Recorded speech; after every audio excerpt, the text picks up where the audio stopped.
And this is the only exhibit in the region that tells our history as a collective whole. And it looks at the environment, it looks at the culture, it looks at the diverse peoples, the innovations that have taken place here, the industries that have arisen. And it really shows it's a singular story. So there's all these individual strands that run throughout, but they all make up who we are today. It's highly interactive, and people have a way that they can not only learn their history, but then they can engage with it and they can leave their feedback, and you can see how other people are responding to that history.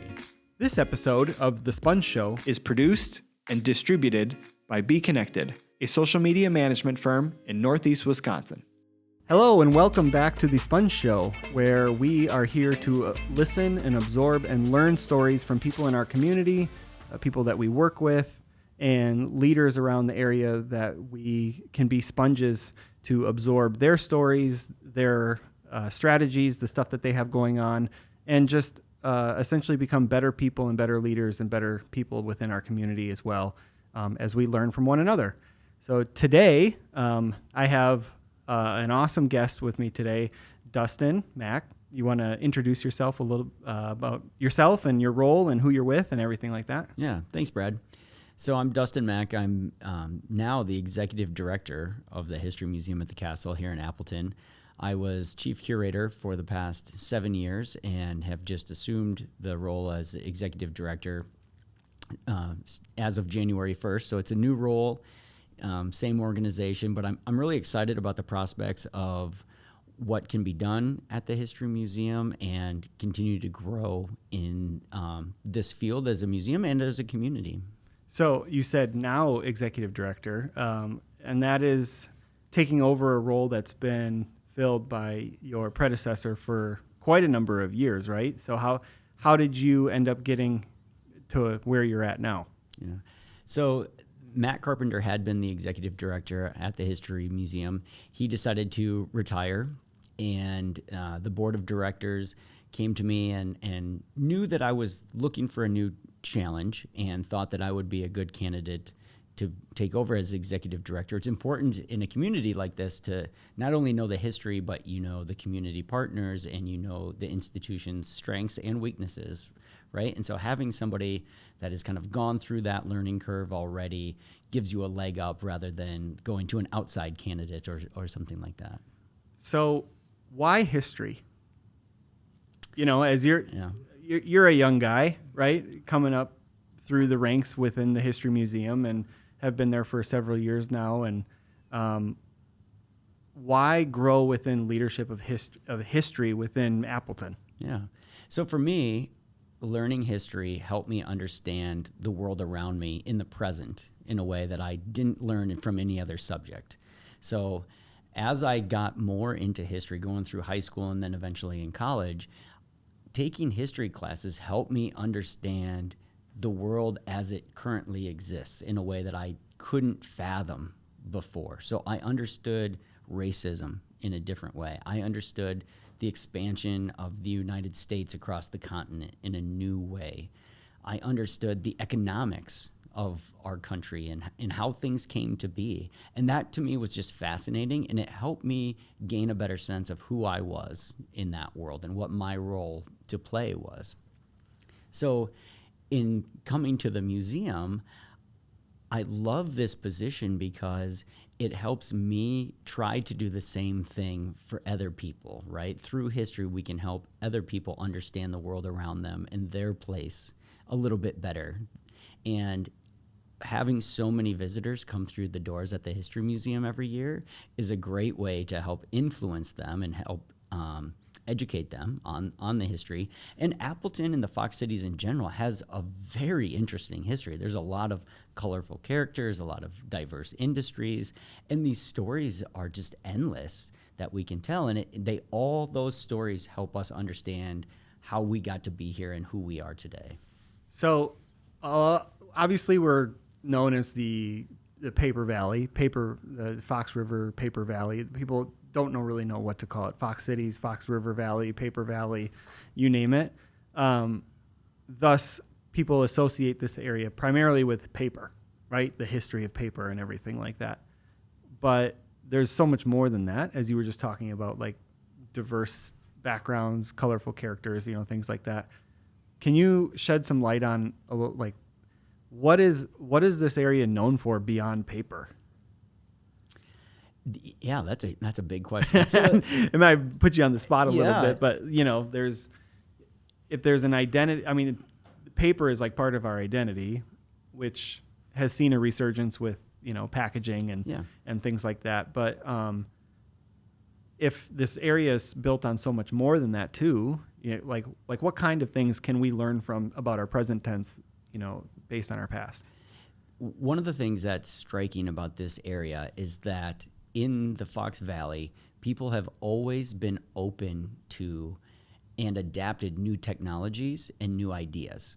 And for that reason, the Fox Cities has always been kind of on the cutting edge of what's coming next. And they've been willing to adjust to changing circumstances and adapt to new environments. Like hydropower? Yeah, like hydroelectricity would be one example of it. There was a lot of wheat farms here to begin with. When European American settlers were coming here, wheat farming was the big thing. And there was a disease that went through that killed a lot of the wheat. Kansas began kind of coming into its own as a state, and production kind of moved out. And so people had to reinvent who they were and how they were farming. That's a change, right? The paper industry itself, going back to the beginning of the question, that has always reinvented itself. Lawrence University has found ways to remain relevant for well over 100 years, and you don't do that without having some ability to adjust and to adapt and accommodate new technology. So I'm privileged to be able to serve on the board for the museum, so I know some of this stuff. But for people that are listening, what's something new that might be at the museum that hasn't been there in the past, new as in the last couple of years, that helps encapsulate that story? So we just opened a exhibit called You Are Here. It entirely takes over our lower level of the museum. We opened it last spring, and it's an overarching history of the Fox Valley, from early Native American history all the way up until 2020 is about the cutoff date on that. And this is the only exhibit in the region that tells our history as a collective whole. And it looks at the environment, it looks at the culture, it looks at the diverse peoples, the innovations that have taken place here, the industries that have arisen. And it really shows it's a singular story. So there's all these individual strands that run throughout, but they all make up who we are today. It's highly interactive, and people have a way that they can not only learn their history, but then they can engage with it, and they can leave their feedback, and you can see how other people are responding to that history. So I think that's pretty exciting, and I've seen it. It's really well lit. It's state of the art, and it's bigger than you might think when you think of like, oh, it's in our lower level. But no, it's actually pretty expansive. Can you explain a little bit about like the quality of what's down there? I mean, this is a professional grade exhibit. It's, like you said, it's bright, it's engaging, it's meant to be timeless. And so we wanted to create something that the community could be proud of. No matter who you are, we want you to see yourself in that history as part of this story, our story, and continue to evolve with it, right? So history isn't static. The way we think about the past is constantly changing based on the present and the questions that we're asking about the past. And so this exhibit is designed in a way that can grow with the community. We can change the text, we can change artifacts, we can change images. And all of that allows this to be something that the community is proud of and can learn from going forward. One of the coolest things I think is unique about it as well is that as you're working through the exhibit, you're kind of going around the perimeter of it, but then in the middle of it, there's a 3D topographical map that's very large. It's not like, oh, I'm just going to like look at this, 3-foot by 3-foot map. It's very large, that you have to walk around and make your way around the exhibit of the Fox River, and then like the different communities around it. And it's, like I said, topographical, so it's 3D, and it's very, in my mind, it feels very immersive in terms of like it's tangible, like it's right in front of you. It's not like a screen that you're reading. You're making your way around the Fox Valley. Right. And we designed it that way intentionally because the Fox River is really the one thing that connects all the diverse strands, right? The Fox River is the reason why we all live here today. It's the reason why there are communities around it. It's the reason why the paper industry came.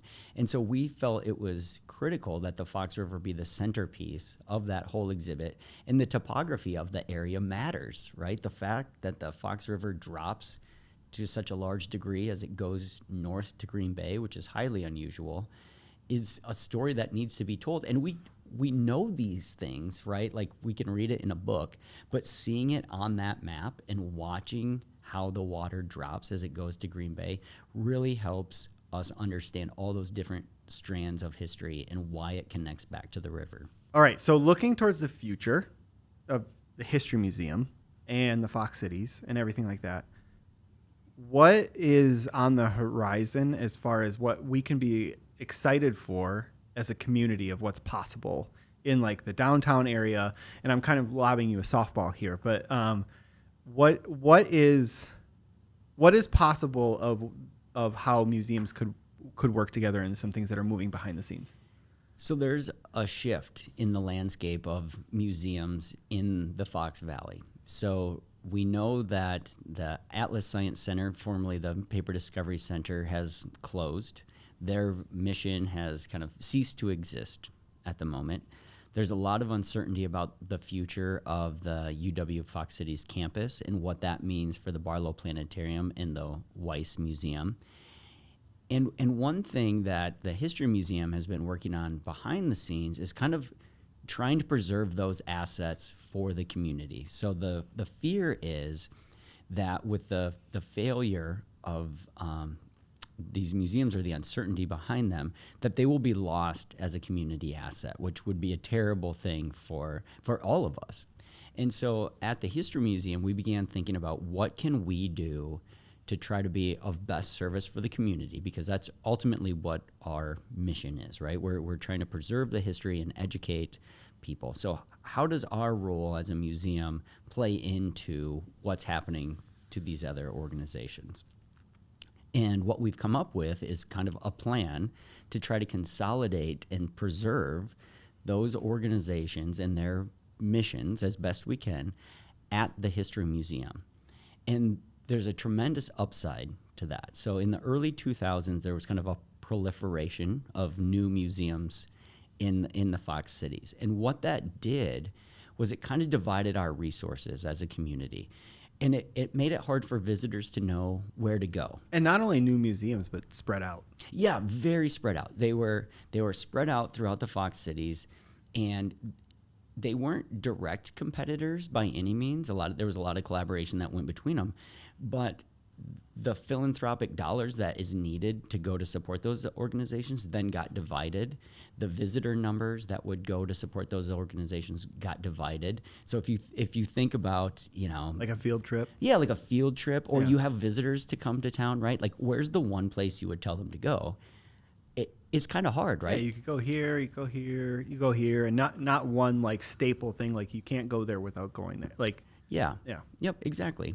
And so at the museum now, we're thinking about, okay, how can we preserve those things for the community? How can we create an economy of scale that is sustainable and that is something that the community can rely on, and it's something that tourists know as like, hey, this is the destination where we want to go. And so at the museum, we've come up with a plan where we can help bring these organizations inside the History Museum. We can have the Weiss exhibit and collections on display at the History Museum. We can move the collections that was part of the Atlas Science Center that looks at paper history. I mean, that's an easy fit for the History Museum to have. And we can try to incorporate the Barlow Planetarium, and they've kind of got a blow up like igloo type thing. If you think of a bounce house flipped upside down, they have one of those. Which also makes it portable, right? Yeah, it makes it portable. And so that's something that we can set up at the museum. So now we can have a kind of a one-stop shop for visitors, for school groups. They can come, they can learn astronomy, they can get earth science, and they can get the normal history that they would come to expect from the History Museum all at one place. And now we're paying one utility bill, right? The museum has already paid for itself, so we don't have rent. We have the staff that can support it. And so it makes an economy of scale that is going to work to the visitors' benefits, because prices will actually come down because you're going to one place instead of multiple different places.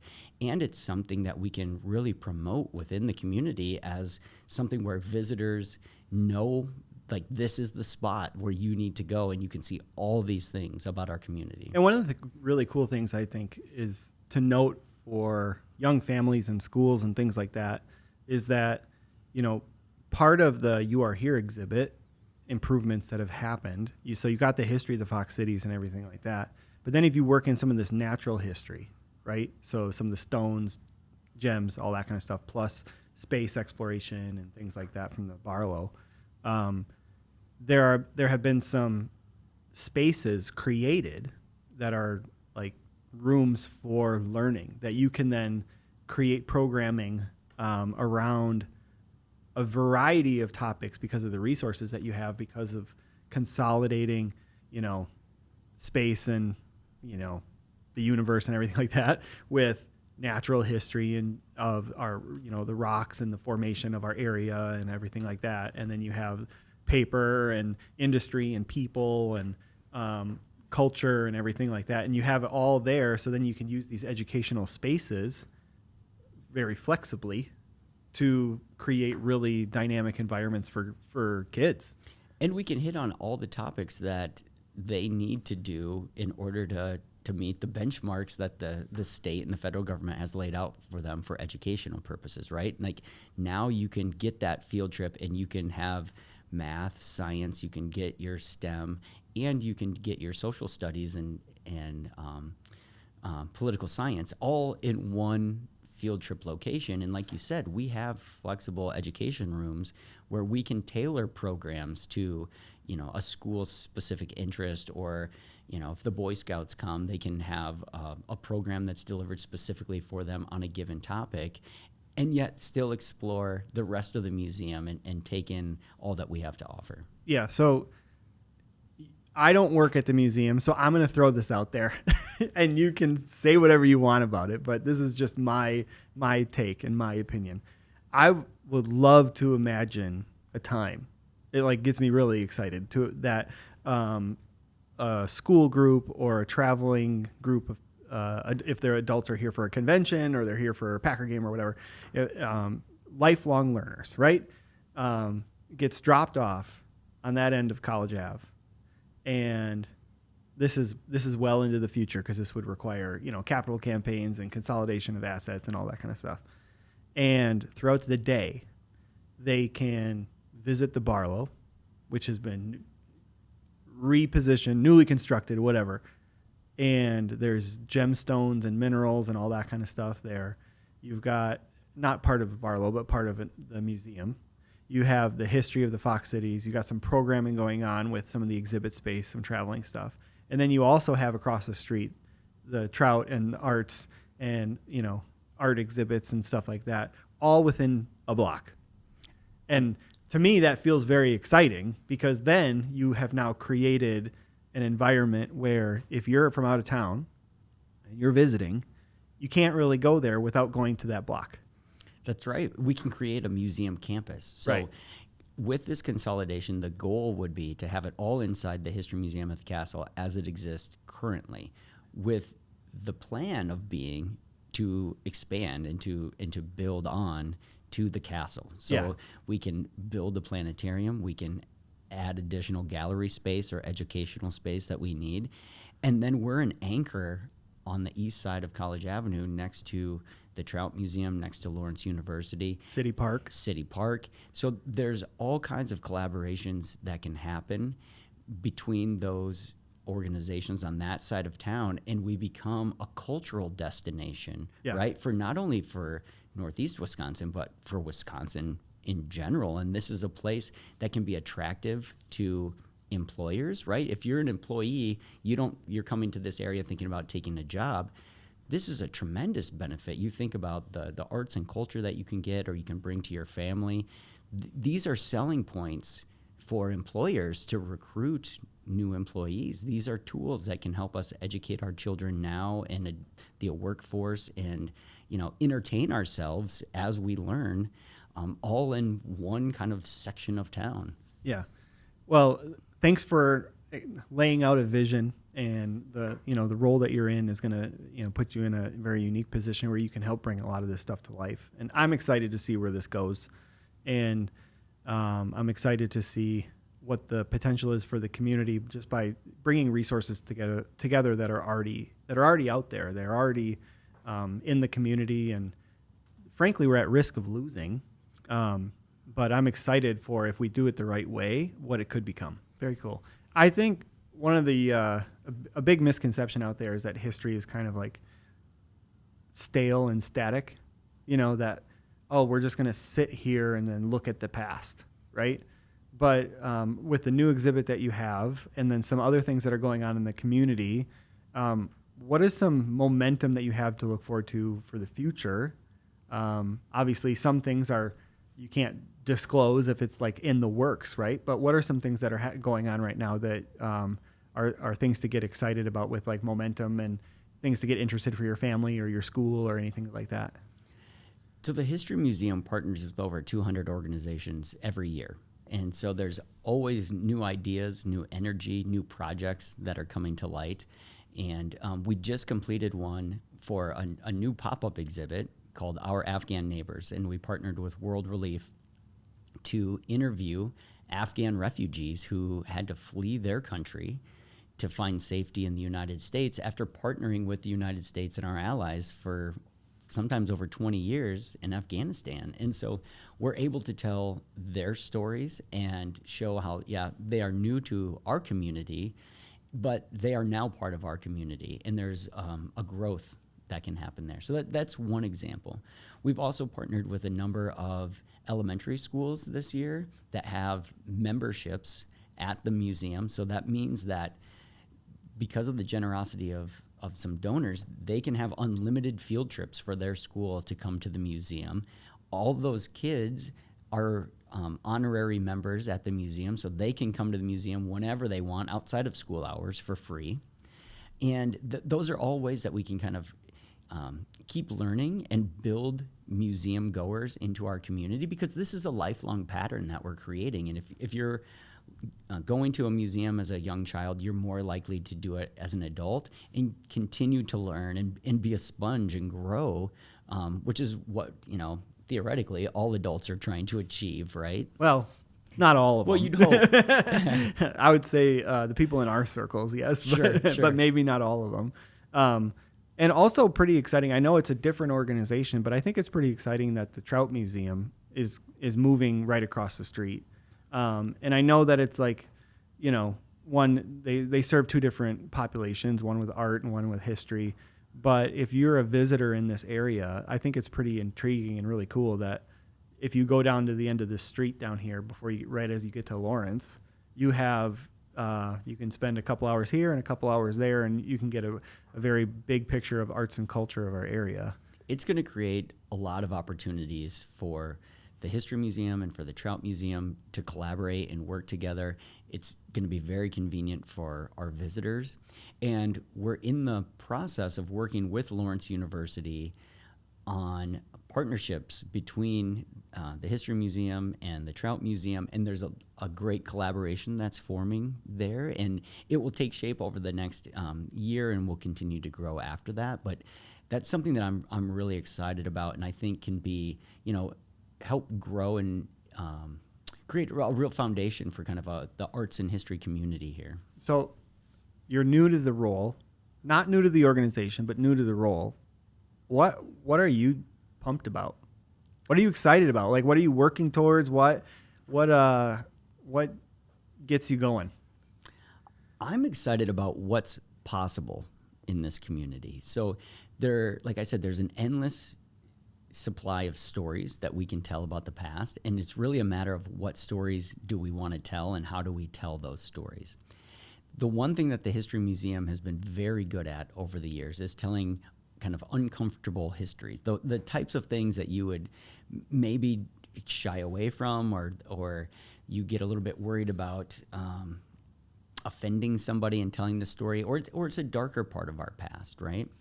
And one thing that I want to do as executive director is continue to serve that mission, because by bringing light to things, it helps us understand who we are. We can have honest conversations with ourselves, and it helps us understand our problems in the current day, right? So if we look back at the past as kind of this idyllic time where nothing was wrong, then it makes us feel like we're failures in this moment because, oh my God, we've got all these problems and the people before us didn't. Mm-hmm. Well, if we're honest with ourselves and we look at the problems of the past and how they overcame them, that can give us some insight and some courage, right, to face the problems in our own time. Mm-hmm. And so tackling wealth inequality, looking at